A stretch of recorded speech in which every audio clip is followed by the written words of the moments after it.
Suatu hari di Sawati itu ada seorang biku yang berhenti berlatih. Akan tetapi Buddha kemudian memberikan semangat motivasi kepada biku tersebut hingga biku tersebut mencapai tingkat kesucian arhat. Saya ini membahas seputar ajaran Buddha, dimulai dari riwayat hidup Buddha Gautama, pembahasan Dhamma secara umum untuk keseharian, juga membahas dhamma kegiatan di lingkungan wihara, di lingkungan umat Buddha, dan juga ada juga beberapa video tentang cerita Jataka, juga cerita-cerita yang lain. Halo sahabat Dhamma, bagaimana kabarnya? Semoga Anda selalu sehat dan berbahagia. Ketemu lagi dengan saya Sri Wiyadi Blitar. Hari ini kita akan melanjutkan tentang cerita Jataka, di mana kemarin ya di video sebelumnya kita sudah bercerita tentang cerita Jataka bagian yang 1. Nah, untuk kali ini kita akan melanjutkan lagi cerita Jataka yang berkenaan dengan semangat yang kuat, dengan tekad yang kuat menghancurkan batu-batu hingga air menyembur ke atas setinggi pohon lontar.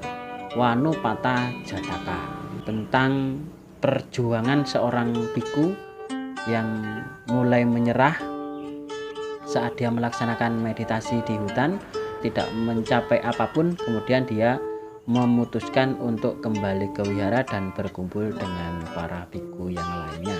Akan tetapi Buddha kemudian memberikan semangat motivasi kepada biku tersebut hingga biku tersebut mencapai tingkat kesucian arhat.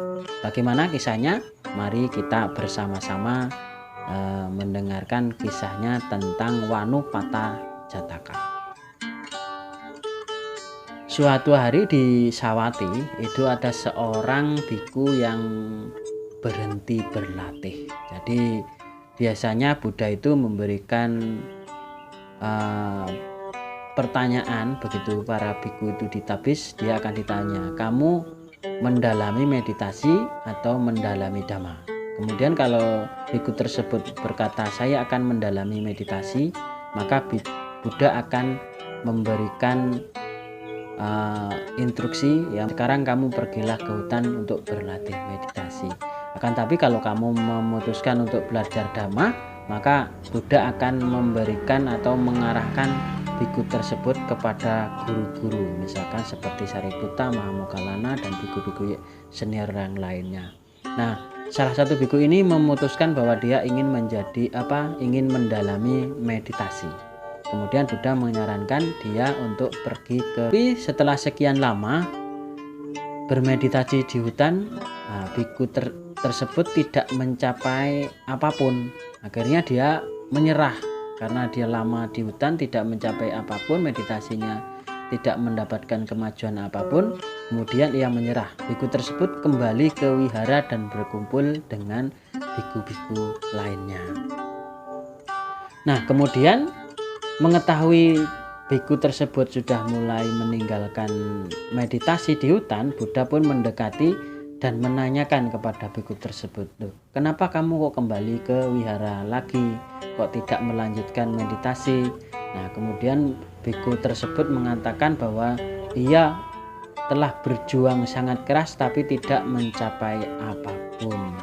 Nah, kemudian Buddha pun memberikan motivasi kepada biku tersebut, seharusnya kamu, ya, kalau di kehidupan lampau kamu itu orang yang sangat gigih, sangat kuat, ya, tidak pernah putus asa untuk menyelamatkan banyak makhluk. Biku tersebut meminta kepada Buddha untuk menceritakan bagaimana kisah tersebut. Nah, kemudian Buddha menceritakan kehidupan lampau seorang biku itu terlahir sebagai seorang pemuda yang sangat gigih untuk menyelamatkan rombongan dari kematian. Nah, kemudian Buddha menceritakan tentang kehidupan lampaunya bersama biku tersebut. Buddha saat itu terlahir sebagai saudagar yang memimpin 500 kereta dagangannya. Nah, saat itu melewati gurun pasir yang maha luas. Jadi pada saat itu Bodhisattva melakukan perjalanan melewati gurun pasir yang maha luas.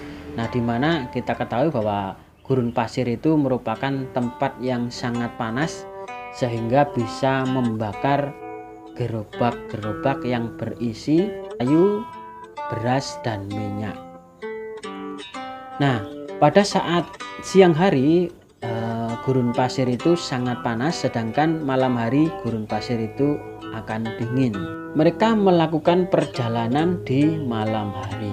Nah, jadi sepanjang malam melakukan perjalanan, kalau siang hari mereka akan berhenti. Nah, saat fajar itu setelah ada matahari mulai muncul dari timur, itu gerobak-gerobak itu ditata sedemikian rupa seperti membuat benteng. Jadi gerobak-gerobaknya ditata, dibuat seperti benteng, kemudian di atasnya dikasih penutup, nah, supaya di tengahnya itu bisa digunakan untuk beristirahat. Dan barang-barang yang mudah terbakar seperti kayu, seperti beras, seperti minyak dikumpulkan menjadi satu, ditata sedemikian rupa supaya tidak terbakar oleh panasnya gurun pasir. Nah, siang hari mereka akan istirahat, tidur, dan memulihkan tenaga untuk melakukan perjalanan. Menunggu hingga malam hari di mana pasir mulai mendingin. Jadi setelah dirasa pasir itu sudah mulai mendingin dan bisa dilewati oleh gerobak, maka mereka melakukan perjalanan kembali.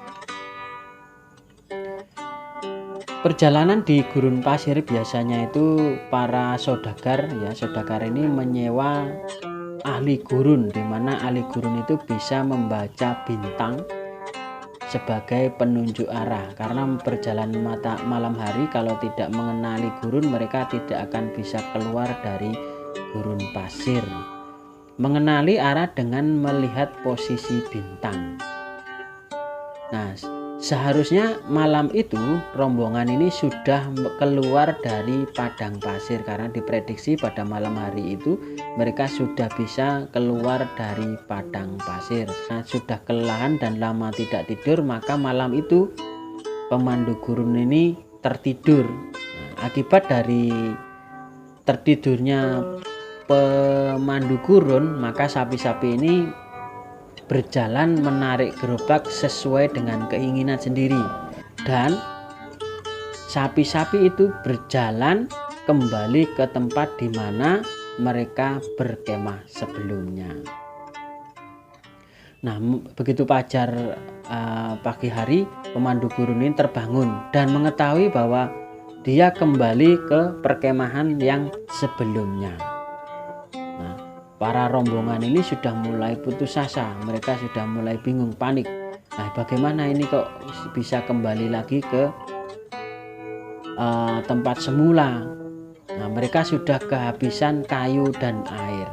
Nah, kemudian Bodhisattva dengan tenang memikirkan bagaimana cara untuk menyelamatkan rombongannya. Nah, di suasana yang sangat genting itu Bodhisattva memerintahkan, ayo semuanya membuat benteng-benteng ditata kembali seperti biasanya. Membuat benteng, di atasnya kita kasih terpal, kita kasih penutup supaya nanti gerobak-gerobak tidak terbakar.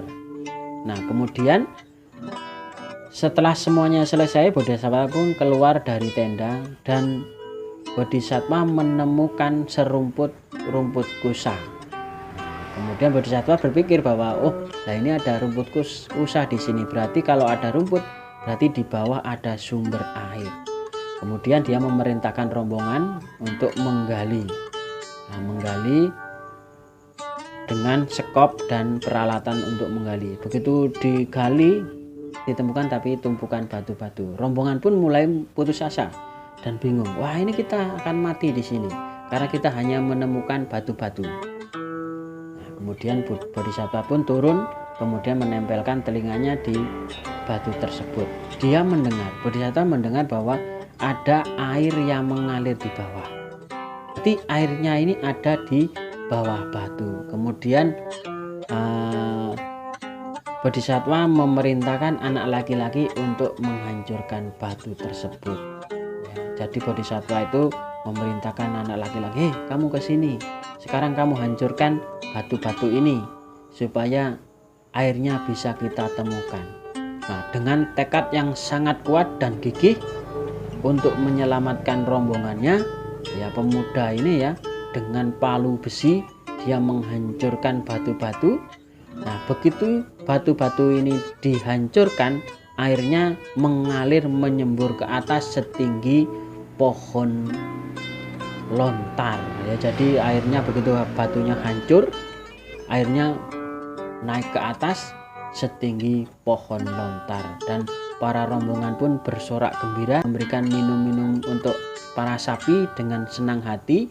Setelah itu mereka minum dengan sepuasnya, juga dapat mengumpulkan air-air di dalam gerobak mereka.